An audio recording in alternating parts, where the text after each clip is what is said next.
Hi, I'm Ed Keeter with Keeter Consulting in Grand Rapids, Michigan. I help people with assessing, planning, and launching their own small businesses. If you enjoyed this video podcast, there are many more like it, along with a lot of other useful information at my website, keeterconsulting.com. In previous blog and video blog postings, I've talked about different aspects of preparing a business plan, but I've never done a step-by-step, beginning-to-end walkthrough of creating an actual plan. Today's posting is the first of a series of video blogs that are intended to do just that. Over the next few weeks, we'll examine each individual segment of a typical business plan and what goes into completing it. This first posting is an overview of the business plan. Basically, a business plan is a clear, complete, and concise report that describes an identified business opportunity, explains what the market looks like in terms of potential customers and competitors, what sources of competitive advantage will be, how you're establishing your products and services, pricing, place, and promotion decisions, and how you're structuring and running the business, along with what you need to get started and how you plan to obtain it. Business plans are a lot like resumes in that there's no one set way to format them, and how you design them can change significantly based on your specific situation. They're also like resumes in that there are certain elements that absolutely should, and some that should not, be included. So let's start with an imaginary business idea we can put into a plan.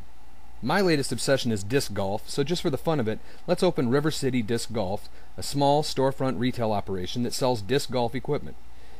Now let's look at the basic business plan format we'll be starting with. We can break it down into 6 basic components. We'll start off with a cover or title page containing the name and contact information for the business and its owner, along with any disclaimer language that might be appropriate. As with the table of contents page that follows, these are both fairly self-explanatory. The first real section of the business plan is the executive summary. It's a one-page synopsis of the entire document. It should explain the nature of the type of the business, who the owner is and what his or her basic qualifications are, what the market opportunity is, what's needed to bring the business online, and what the projected net profits will look like for the first 1 to 3 years. The second section of the business plan is the marketing section. This we can break down into several subsections. First would be how the market's defined, who the main customer groups are, what their common characteristics are, and what their buying habits are, and this is a starting point for this information. More can be added as needed. The next subsection is a listing of who the competition is and what their relative sources of competitive advantage and disadvantage are. The next subsection addresses the key marketing concerns such as what are the specific products or services to be offered, at what prices, how and where, how will the business promote itself, publicity, promotional activities, personal selling, traditional advertising, online sales or marketing efforts. We then move into the third major section of plan, the organizational section. This section explains what type of business this is, a sole proprietorship, LLC or partnership for instance, who the owner or owners are and what their qualifications are, and who is responsible for which activities, for example marketing, sales, research and development, production, bookkeeping, and so on. This section also explains how the business will be handling human resources, payroll, banking, credit, insurance, and facilities and equipment concerns. The next section is the financial section. It lists what goods and services are still needed to allow the company to launch successfully, how these goods and services will be obtained, from whom, and how they'll be paid for.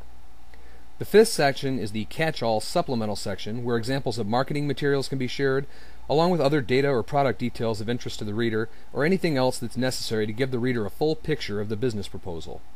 The supplemental material section is also a good location for financial projection information.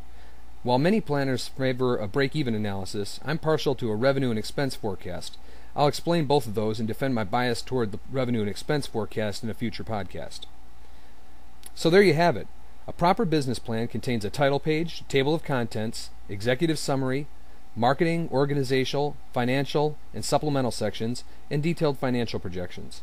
We'll be examining each of these sections in order and in greater detail over the coming weeks.